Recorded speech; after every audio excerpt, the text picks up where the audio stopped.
Okay, here's something I learned. It is very easy to take this off the wastegate when it's all together, but it's a pain in the ass to get it back on if it's together.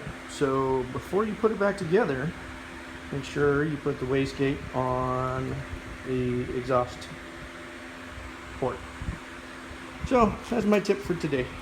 So now I can put it back together and be done with it until I get the engine and the engine rebuilt.